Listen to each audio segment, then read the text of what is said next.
the amount of information on deciding whether to open or not is enormous. But I'm going to go through some of it and what some of the recommendations are. But first, and then I also want to talk about some of the dynamics that we're faced with as leaders. So not just the technical to open or not, and looking at things from FEMA and SEMA and the CDC and your own local health department, but also from a, leading an organization, from a, an organizational perspective, and from, a place of developing emotional intelligence and support, and what is this going to look like in the months and years to come. But before we go down that road, hey, Paul Hasselbeck, would you be willing to open us? Oh, you just put food in your mouth. I won't ask you. To open us with a prayer. But you're muted. You're muted. Yes. Okay, you're getting back at me for being a dentist, right? Asking questions with food in the mouth. Well, I just realized I was about to ask you, and I'm like, wait, I think he's chewing. It's okay. I'm good, so let's all take a nice deep... themselves. Oh, yes, everybody needs a mute.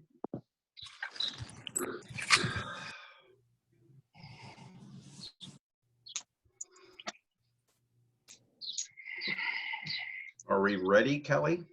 Yes. Okay, so I invite each of you to do whatever it is you do to begin your centering process. I like to take a nice deep breath. And then usually more than one. As we settle into this opportunity that lies before us, we open our hearts, we open our minds, and most importantly, remember that each of us, you are, I am, fundamentally divine. The truth of our beingness is our divinity. And somehow, some way, we're manifesting our humanity from our divinity. And so we agree to listen with open ears, open mind. We're seeking to understand, comprehend, and to give Kelly full attention right here, right now. And so let us begin with this affirmation. I am wondrously infinite in finite ways. I am wondrously infinite in finite ways. Let's say that together now. I am wondrously infinite in finite ways. And so you are, and so I am, and so it is. Amen.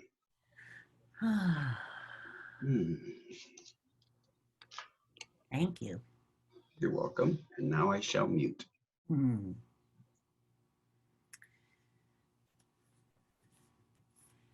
So, to open or not to open? It's not Shakespeare, but it's almost as dramatic. A few things, sort of laundry items, is I'm just going to go for an hour. It really is going to be some drive-by element where, like, bombarded with information. If you would, one of the easiest things to do, well, two things. One, I am recording. And so the recording and any associated documents that I might talk about will be posted where I put all my webinars, which is on my website, which is, I'm typing that in here, if I could type correctly. I walked behind him the other day. So if you're could mute yourself if you're not speaking, that would be great. I try to run down the participants and mute them, just because of background noise, and there is quite a few of us. So anyway, this video I'm recording and associated documents will be posted the link that I just put in the chat box, and I'm going to do it again because a couple people have entered since we started. And right now, if you put your email address in the chat box, then I also will make sure it gets emailed out to you, because I will be referencing several documents, but the documents are just full of information, and it's good information, and it's information you're going to want for you and or your board. But right now it will just overwhelm, and you'll just wind up being distracted um, by the documents. And I'm just going to be doing some basic overview. Um, so, whoops, there's someone else to come in. So thank you, because the chat box, and some people are doing it privately, which is fine. I won't be sharing any of these emails with anyone. Okay, so that being said, and if you need to get up and go to the restroom, please just take care of your physical needs. I think any burning questions on anyone's mind before I get going?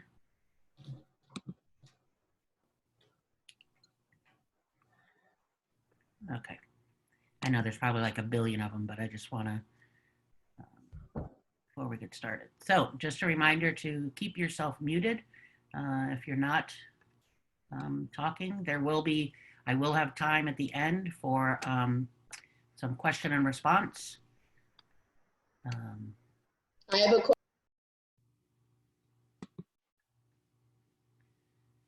Okay, I'm not sure who Nan is, but if you can. This is Therese. Yeah. Kelly, I'm wondering when everything's going to be normal. Well, that's a huge assumption that it was beforehand.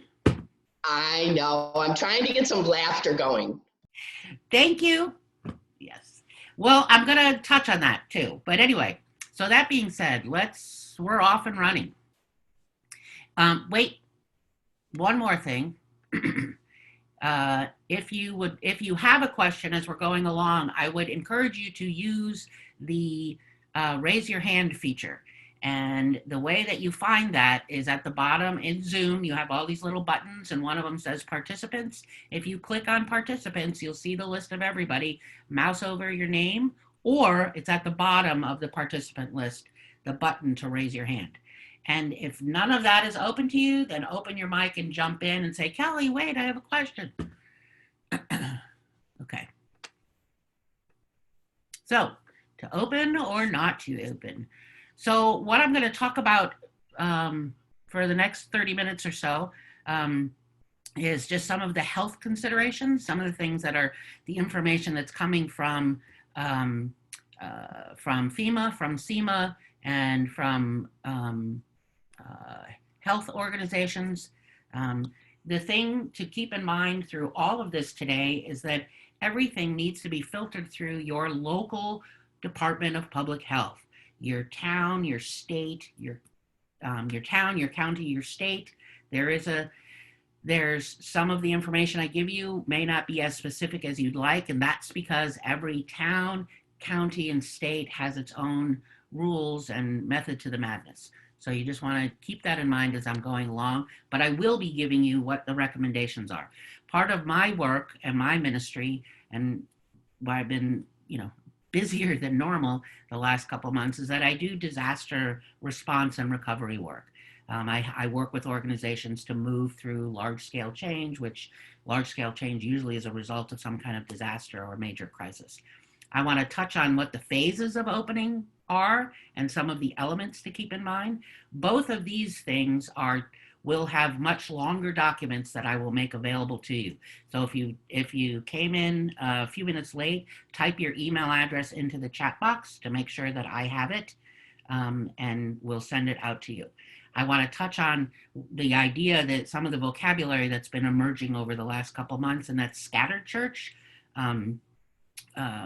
centralized church, and disrupted church. Scattered church and disrupted church are kind of the same thing. Look at what's now, what's coming, who is your audience, how do you know who your audience is, and a little bit on what's next, what could be next for you.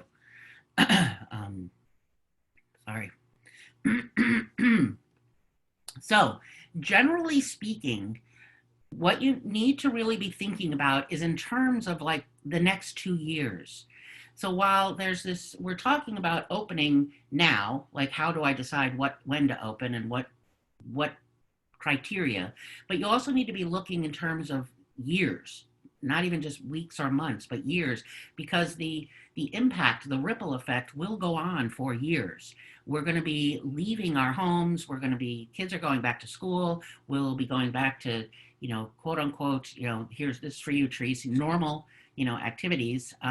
Slowly, we'll be in community doing some daily tasks that we used to be doing in the flesh, but the economic, the psychological, the emotional, the social, the spiritual shifts that have gone on, that are happening now and will continue, will go on for a long time.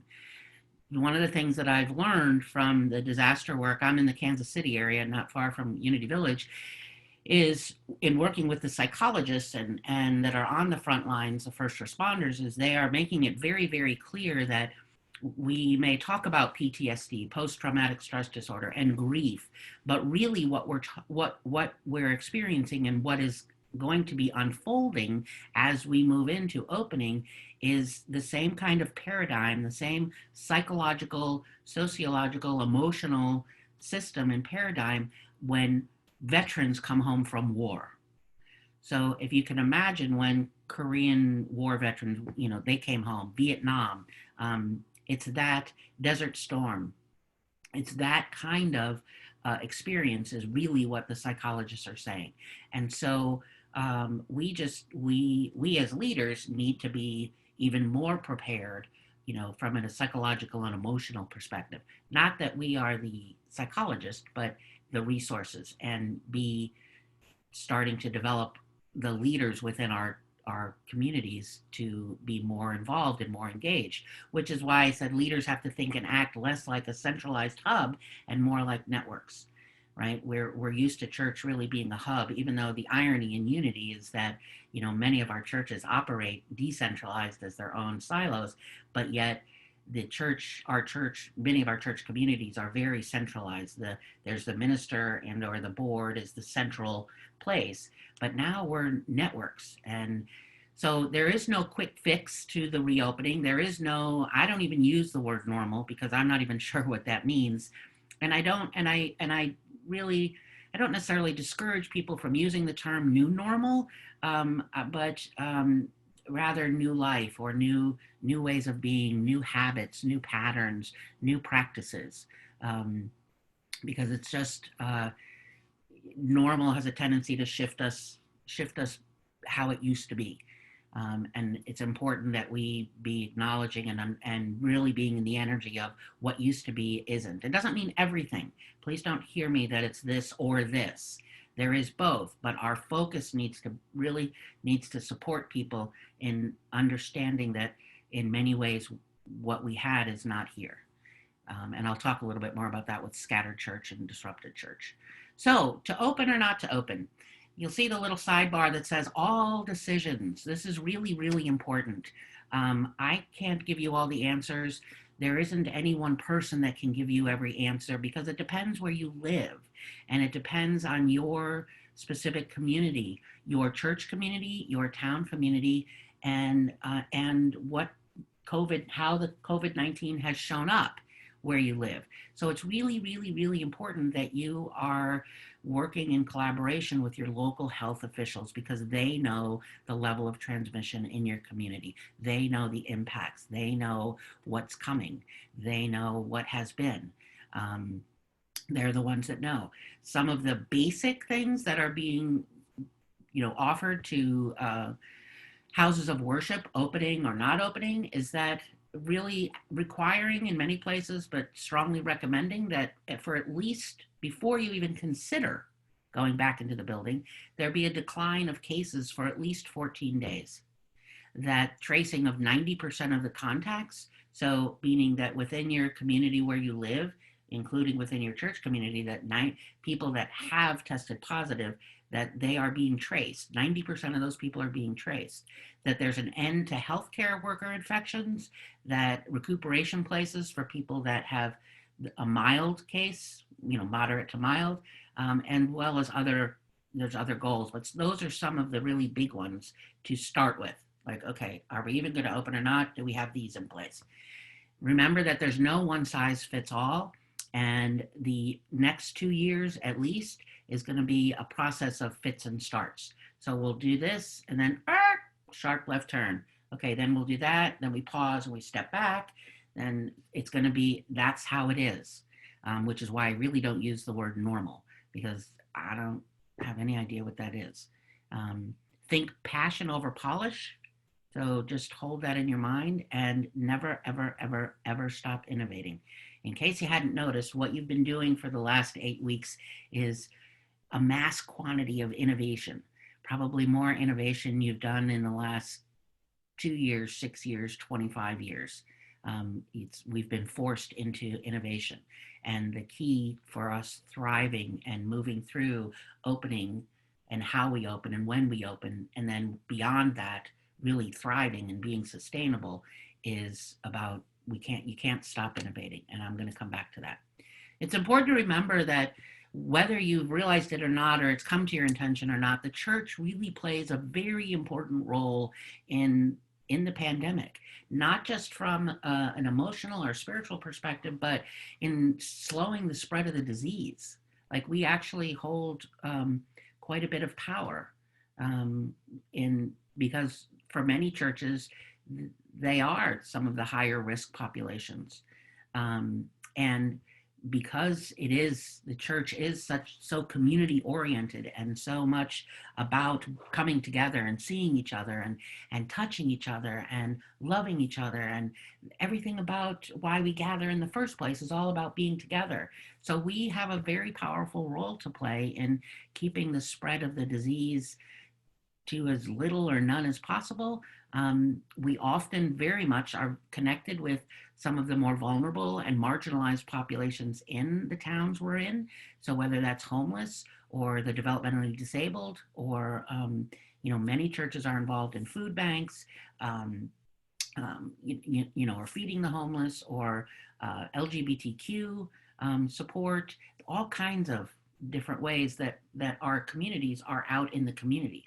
And so finding ways to continue doing that, but that's one of the things that makes us so powerful and why we play such an important role. And our role may include members and people that we already know, as well as people from the broader community that we've never met. There's this almost 60% increase in attendance for these online services.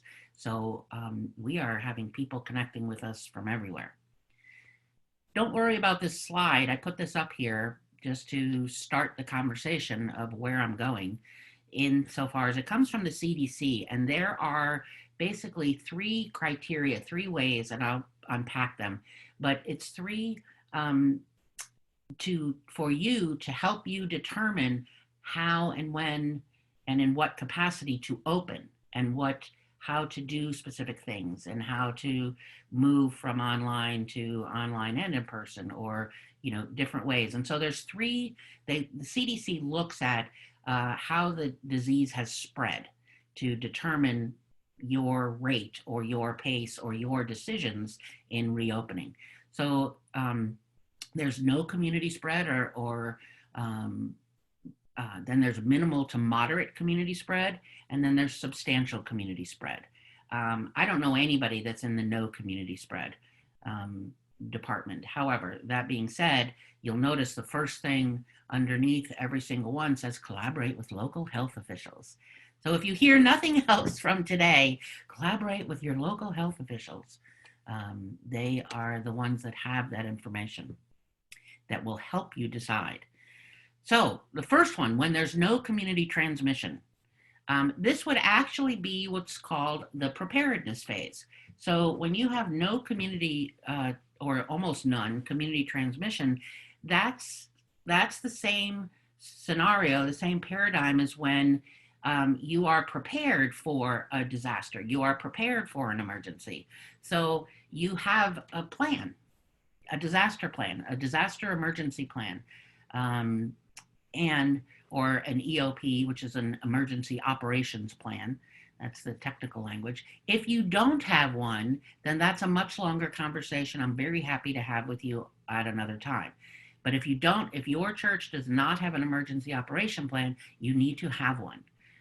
Because what everyone is saying is that this is not, that's the fits and starts part, is that we'll make progress, we'll make steps, and then we have to step back because the virus is surfacing again and our numbers are going up. And so the plan and prepare, and it's not wait till we reopen and the pandemic settles down some and we're getting back to more being out among people, then we'll think about doing an emergency operation plan. Now is the perfect time. Now is the time to actually start getting that in place, creating that. And again, I'm happy to talk offline about how to do that while we're in whatever phase we're in of this pandemic. If in your town, if in your where you live, there's what the public health department would consider no community transmission, then you modify religious rites and rituals and services, which most of you have already done, continue to teach and reinforce healthy hygiene practices, and intensify the cleaning and disinfection efforts that are going on within your church building. And you want to be establishing procedures for people that are sick. So if someone's sick does come into the building, or you discover someone in your community is sick, that there are procedures for that. And again, that will be part of what I will make available to you. So if you have not put your email in the chat box, do that. When there is no, in this phase of no community transmission, you're always looking at when to cancel or postpone. You're want to be creating and testing communications with your staff, these are all things that you would be putting in place with an emergency operation plan. So this is why it's such a good time, if you are in an area that really has little or no disease, to be creating the emergency operation plan. But there's other, you want to, if you are gathering in person in any degree, in any way, that people that are ill, or staff or volunteers, it's no longer optional, like you have to stay home. We've developed a culture where when we're sick, we go to work, right? Now, well, I got to go to work, I'm needed, or I might lose my job, or there's lots of reasons. Now we are needing to reverse that, and it's not optional, you stay home. The last one is, in your area with your local health officials, you need to review what the CDC guidelines are for businesses and employees and employers. But this, where there's no community transmission or very little, I don't really know anywhere that's like that. So the second one, where many places are, especially in the middle of the country, the coasts have much more reporting of illness than kind of in the middle, is what's considered minimal to moderate. And so you still want to coordinate with local health officials. You want to continue the strategies from your preparedness plan. You want to keep social distancing strategies in place. You want to cancel or modify your gatherings. And most of this, most of you have probably already been doing. You want to limit access to your facilities. Even as many people as possible work from home. I struggle when I see people going into the church, going into the sanctuary, because I wonder, is it really necessary? But that's the question we always have to ask, and work at erring on the side of what's safety and best for all. The other thing you can do is, since you're not meeting in person, is to focus your efforts, focus what you do for ministry on services outside of the church community. There are a lot of ways to volunteer. There are a lot of organizations in your town that need volunteers. So start focusing your efforts to provide volunteers that are needed during an emergency. And again, it's not for everybody. If people don't feel comfortable or safe, then they don't do it. But this is really, really good time, and I'll say more about it a little bit later. When there is substantial community transmission, then your shelter in place is just going to be a much longer. Really postpone as much as possible, as long as possible, and stay online. Just, consider extending the closure of the facility.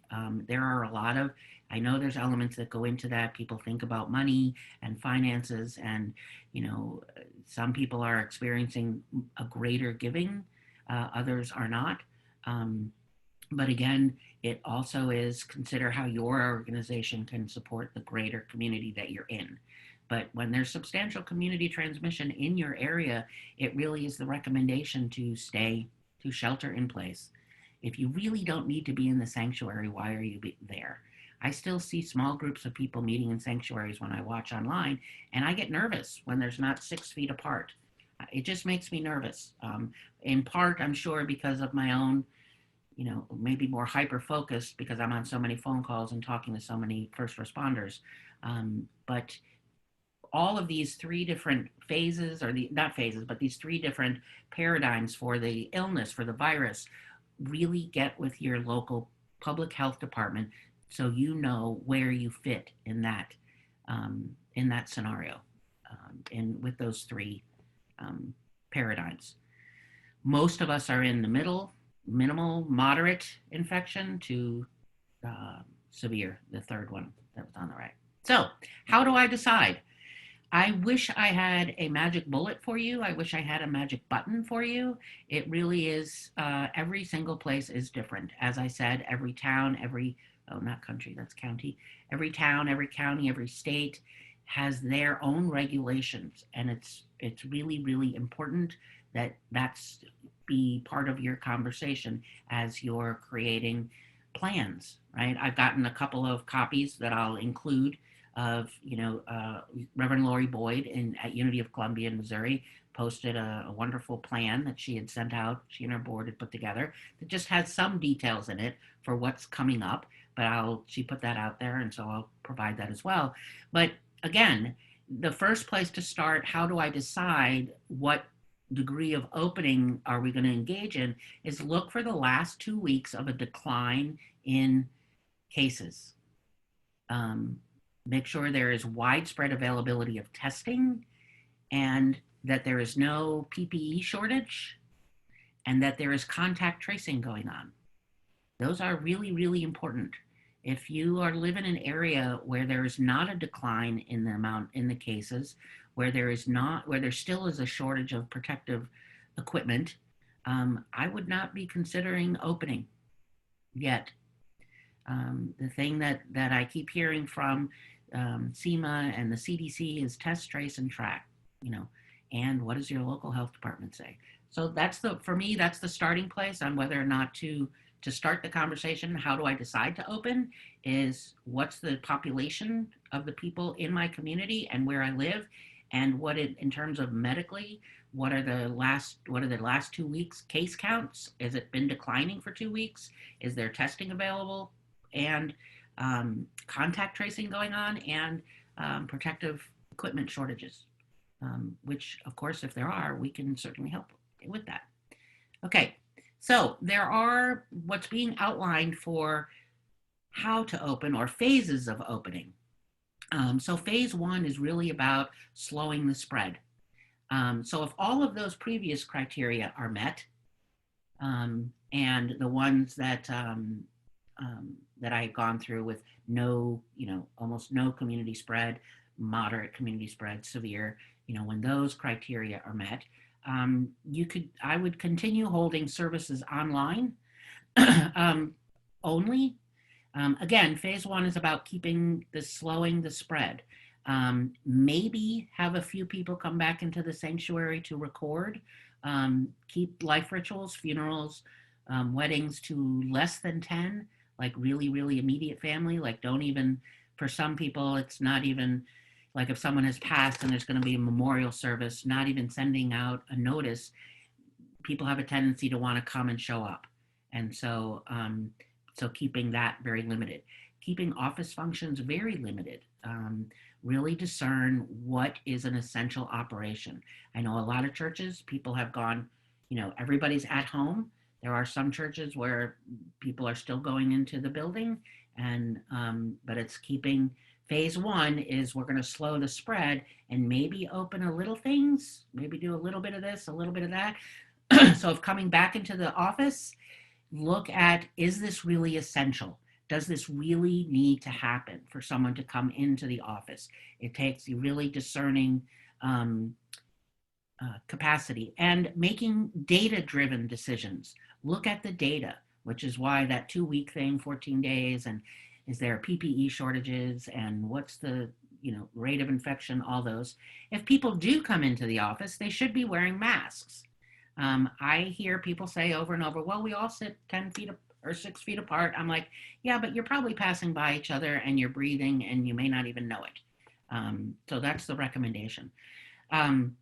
You keep just evaluating. You keep coming back and asking, like the fits and the starts thing, right? So when you're doing phase one, we might open just a little bit. You might be, if you have a building that you rent to others or other people use it, like 12-step groups, or maybe an elementary school or after school program, you might consider allowing them back in, but only if they are able to observe the gathering limits and the distancing protocols that you have in place. And if you are able to accommodate the cleaning needs. So when anyone comes into the building, you have to follow it up with cleaning. And then you have to decide, am I trusting this other group to really do the cleaning, or do we really need to do the cleaning ourselves? If you don't have the manpower, the resources, the capacity to accommodate the cleaning needs of other people that have been using your building, then don't let them back in yet. That's sort of a data-driven decision. I know we'd really like to, and I know we would like to get back to a place, but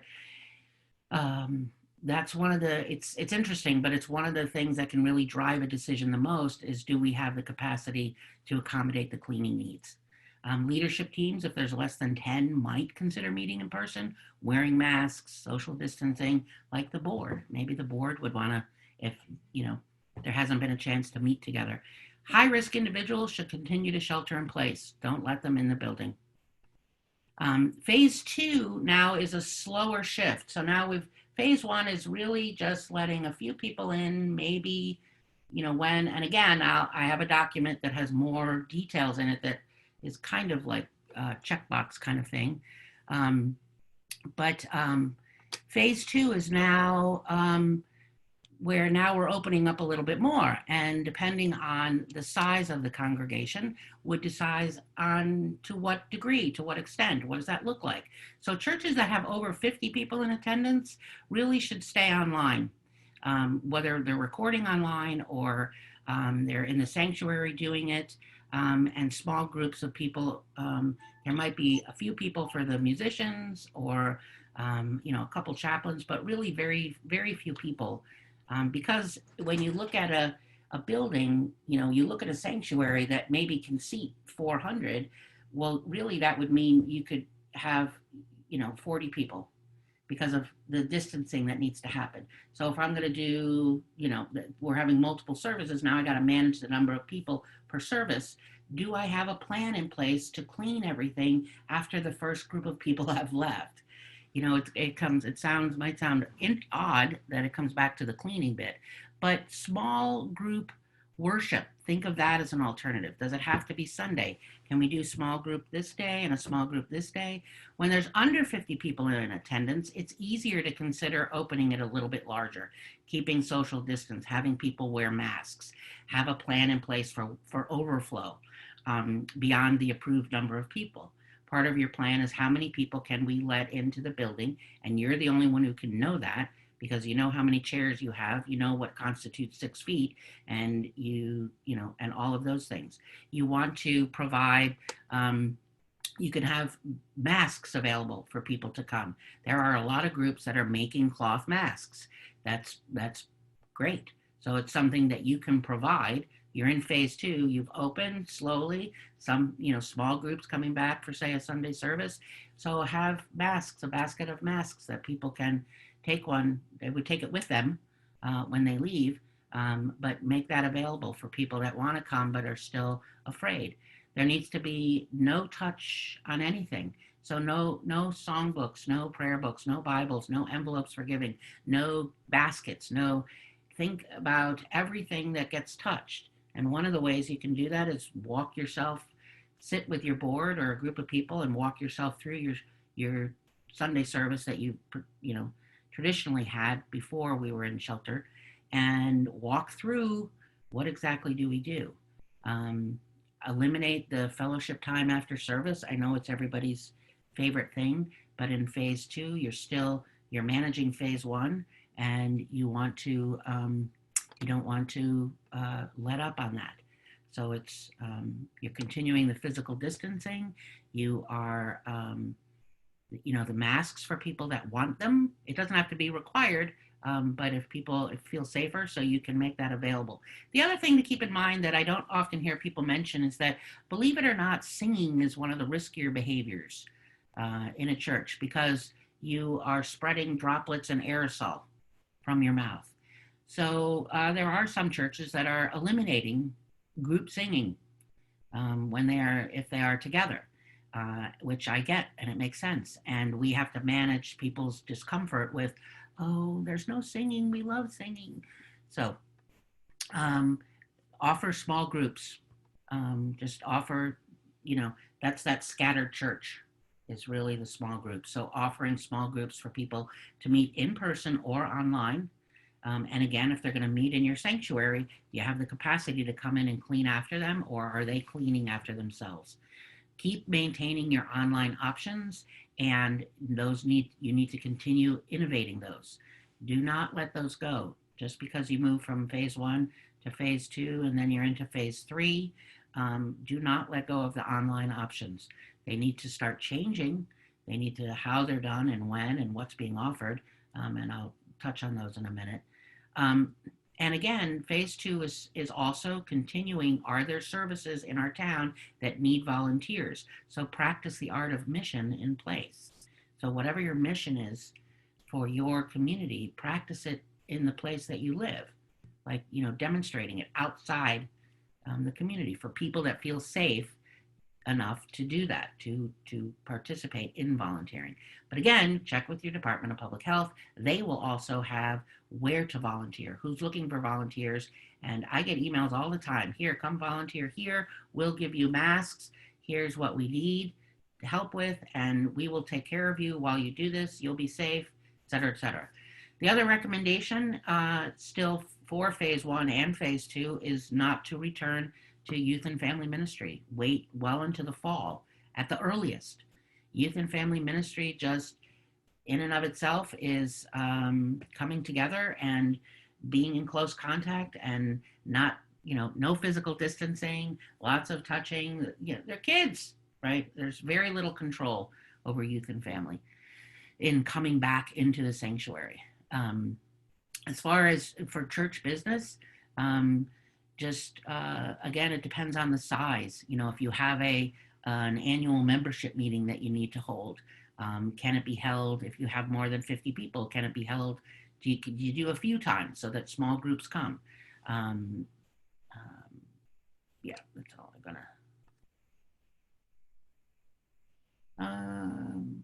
As far as the building itself is concerned, again, the biggest thing is about the cleaning it. You always, in moving into phase 2, you've now opened it a little bit. People are coming, small groups are coming for different things, but keeping a stock of tissue and hand sanitizers and paper towels and masks, and having volunteers that wander around behind people cleaning.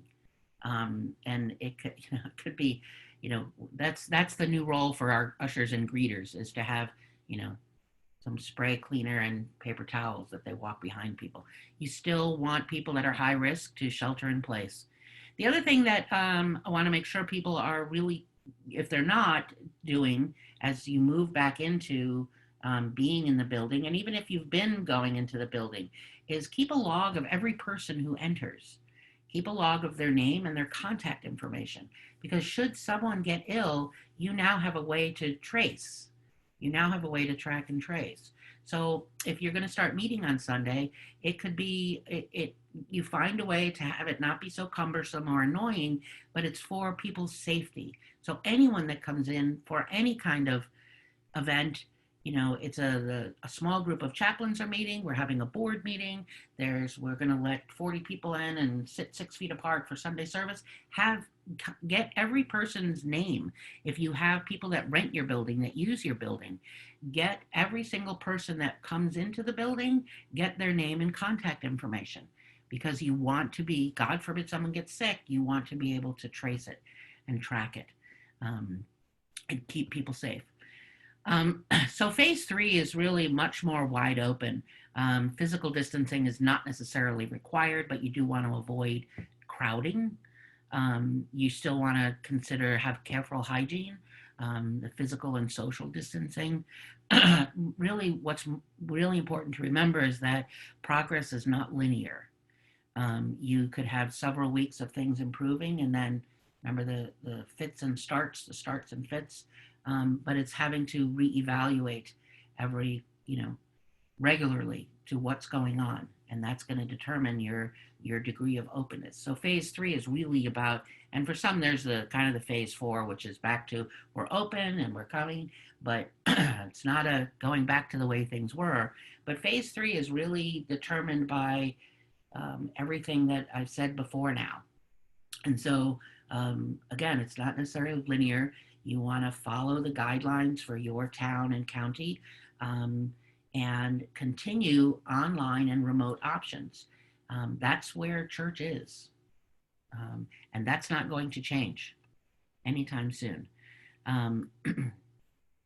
Continue keeping the log.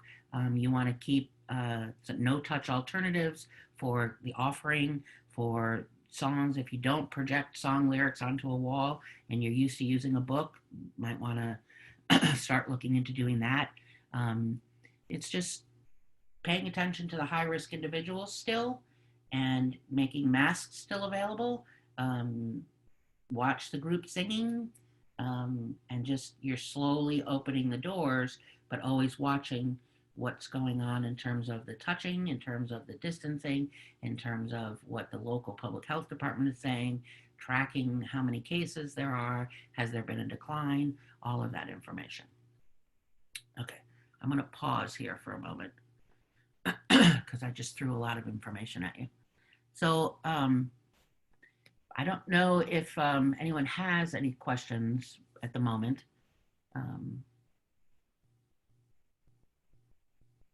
It was a quick drive-by. Okay, so I'm just gonna, yes, Paul. Yeah, so so far amazing, number one. Number two, what I want to emphasize is the point that you're making to follow the health departments or CDC, follow the statistics, not what your governments are doing. Because I'm seeing states opening before they're meeting any of those requirements that you talked about. Yes. Yeah. Yep. And that's, and what I'm, I find it sometimes a little bit tricky in, I have moments where I go, I don't even know who to listen to or trust anymore. Exactly. Because there's, bombarding of information. But what I've discovered for me is that in my own work here in Kansas City with first responders, with all the organizations involved in disaster, is I am finding the voices that are really that are ringing true, that make the most sense, that are not awfulizing, but they're not diminishing, that they're err on the side. I'd rather err on the side of safety and wellness than not. So I'm giving you from that's where I'm pulling my information from, because I can get overwhelmed by some of that, Paul. Yeah, and the stats are available. Yeah. And that's what you want to look at, the raw stats, yeah. if things are going down or not what somebody tells you. The other thing is, I might have missed it, is when you do get to the point of the congregation coming back or whatever, ask them or tell them to stay home too if they're feeling sick at Yes, all. yes, absolutely. Yeah, I think it might have been a bullet, but I didn't say it. Yeah, if someone is not feeling well, don't even let them in the door. Yeah. So, you're if you have ushers and greeters, you may need to reevaluate their job description, their volunteer description, because Right. now you're asking them they may have to turn someone away. So if Right. someone comes in, I'm not suggesting you stand there and take everybody's temperature, but if someone comes in and is coughing or they have congestion or they tell you they're not feeling well, you need to invite them to leave. Like, really. And connect them to a health provider. Not just send them away. I got you, Therese. One sec. Not just send them away, but connect them with a health provider. And don't touch them. Have your mask on. So even what we're asking people within the community, the volunteers, that's expanding, like paying attention to that. Yes, Therese. Thank you, like Paul said, Kelly, for all this information, because I have a lot of people who have been doing church, breathe with me, for a while. And so when I'm able to give them your statistics, or I'm able to use, like Paul said, the raw stats, it's no longer a Therese decision, the minister's decision. It becomes then what is best for the community, and it takes the personality out of it, or even the minister role out of it. And it just has allowed for me to have more conscious conversations without personality involved or projection involved on the part of the person who, I don't know, whatever they think my agenda is. And so, like, we just had 2 people die, and we can't have a service, everybody, so we're not having them. And it's not a Therese decision. It's either a family decision, or more importantly, right now, I'm using statistics as decisions. Yeah. So thank you for the reaffirmation of that. It's really, really, really important to connect with your Department of Public Health in your town, in your county. Yes, Matthew. Yeah, I was just going to speak to a couple things that you touched on. One is, in the instance that you might have someone in your community who they do perhaps present with coughing or a fever or whatever the case may be, there's that which we know as reverse isolation. Sort of getting them out, but immediately inviting them to put a mask on if they don't have it. Yeah. Keep everything spewed out, you're keeping it in. We call that reverse isolation. Another thing is the cleaning. One thing that I did at Silent Community was I asked before we come home, something that you can do is just take some time out, put a couple gloves on, take a couple wipes and put it in your hand and walk around and just do what you would do.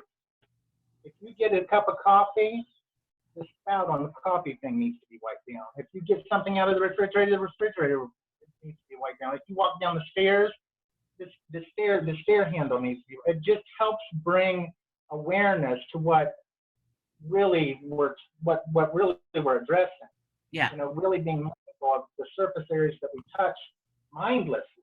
Yes. Taking the time to really be mindful about it really is a huge job. That's why I really harp on the if you have the capacity, the resources to clean after anybody, any group, whatever that's been in the building.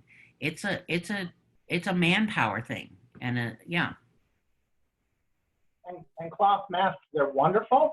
I think it's great what everybody's doing, and it's very important to be aware that as soon as you put that on, it's dirty.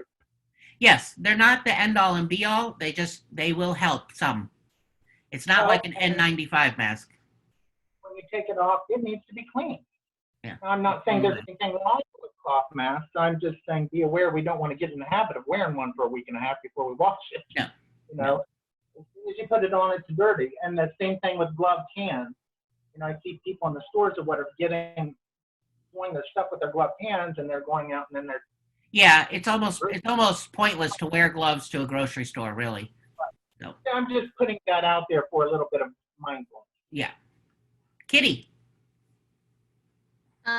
You may be planning on touching on this, but I've been seeing surveys, suggested surveys to send out to your congregation to ask their thoughts about when they would come back and what criteria would have to be met. And I'm wondering what good that's going to do.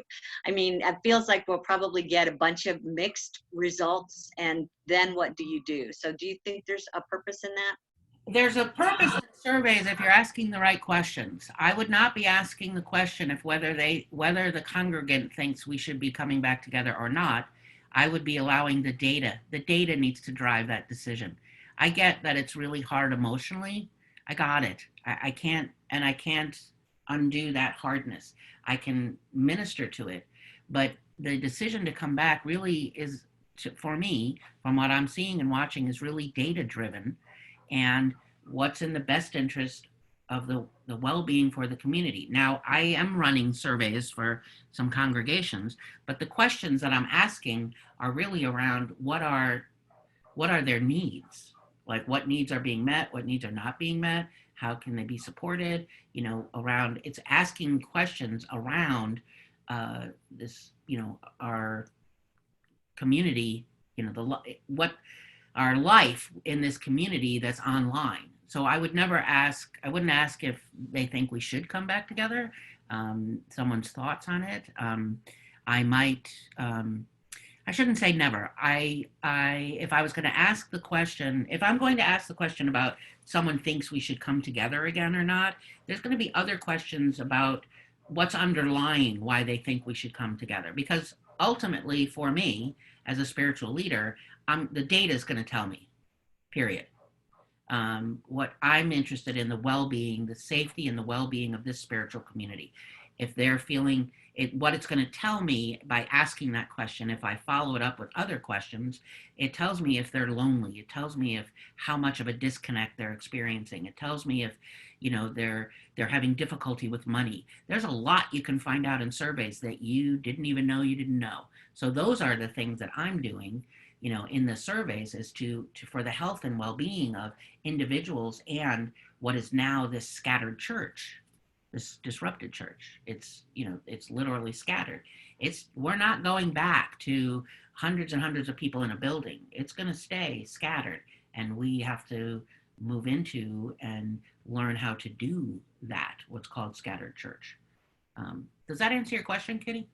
Yeah, these I mean, I'm just looking at a survey right now, like what precautions do you, it'd be the church asking the congregant, what precautions do you expect the church to take in children's ministry? Which of the following describes the attendance level at which you would be comfortable attending a worship service? And I'm starting to think that if we're doing our due diligence, we don't really care what they think, right?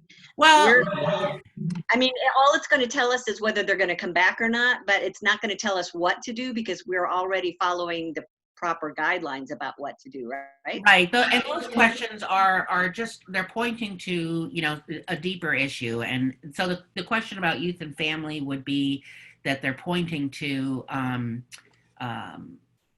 the children's safety. So wanting to know that, do we have protocols in place for the safety of children? And is there a plan in place for when youth and family is reopened? Is there a plan in place for how we're doing youth and family online? Because that's a whole other conversation that's all over the map and has some great success and horrid failures.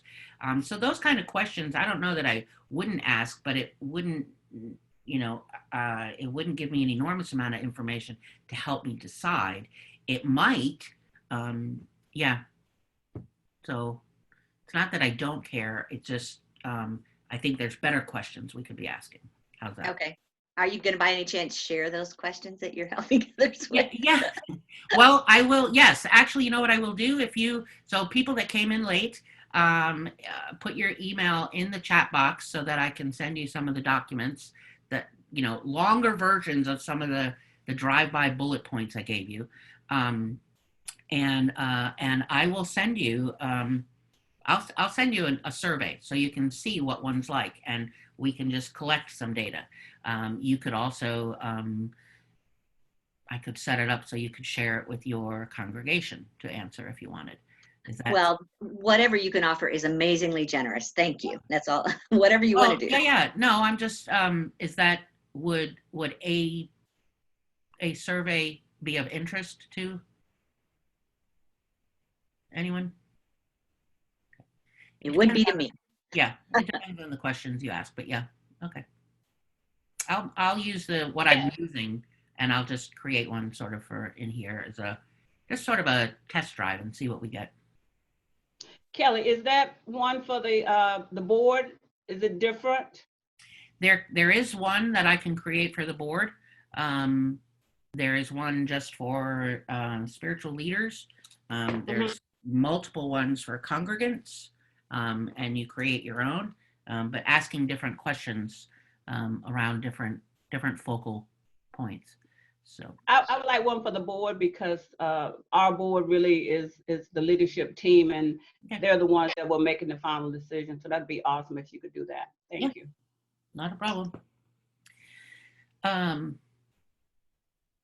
Oh yes, Therese. Okay, so here's the deal. Here's where we're at. It's 2:00, and there's certainly a whole lot more conversation to be had. So I think I'm going to pause here, and I'm going to quickly schedule a part 2, which is the next steps, like beyond, because this was sort of the data. Kelly, I'm disrupting you. Linda from St. Pete. Hi. Reverend Linda. Yeah. Hi. Some people was, I didn't know it was a private group, so I put it out on the Southeast region and then on our sub-region. Yeah. And someone was saying they couldn't get in. And I don't know, is there a limit to the number of people that can get in, or? No. I know a lot of times if you try to log in after the meeting starts, you can't get in. I was just, okay. All right, cool. So it's 2:00, 2:01. I know people have to leave. So I will, if you put your email in the chat box, I will make sure that I send you a notice for the part 2, which is going into scattered, disrupted, centralized churches, which is part of our reopening. Like, who are we being, right? It's kind of connected. You can't really avoid it. So I don't know why you've been booted out, Carmela. It could be your internet. Sorry. Okay. Yeah, it automatically comes back on, but it takes about a minute before I can get back on. Okay. Well, good thing Thank I'm you, though. recording. Kelly, I also wanted to tell you I had to put in a password today for this. Okay. Yeah. Okay, so here's, if you would like to contribute, to donate, yes, there you go, Sharon. There's that. It's my web address with the word give, or if you just go to kellyisla.com, there's the donate button. Or Venmo, I use Venmo. If you don't know what it is, don't worry about it. Yeah, so I will do a part 2. I will pick up on this conversation, and I really didn't want to go over the hour because I know we all go, zone out. And I will make this information, the bigger pieces of it, available. Okay. Anything else anyone need just from this little time together here? Any way I can support you? Can I pray us out? Yes, but first nobody, just checking. I don't see any hands up. Big thank you. Big thank you. Big thank you. Yes. So Kelly, we love you. We bless you. We appreciate you for all the research you do so we don't have to do it. We thank you for your generosity of sharing so that we can be who we've come here to be as sacred servants, serving God. Taking care of ourselves first. We stay prayed up and washed up. So it is. Amen. Prayed up and washed up. Yep. A different kind of washed up, right? Okay. Thank you, everybody. I will schedule the next one very soon. It'll go out shortly today.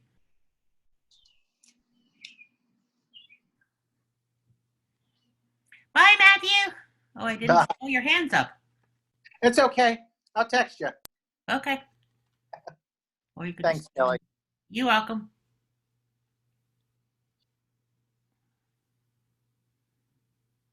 Like, stay on for a minute, Paul, if you can.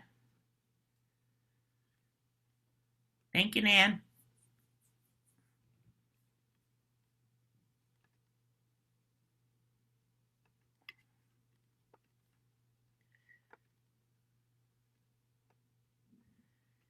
All right, you're muted. Oh, there's still people on. Hold on.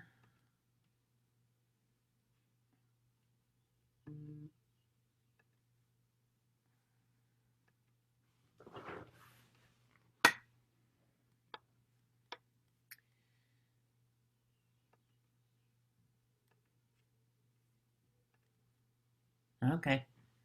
Now it's just us. Unmute.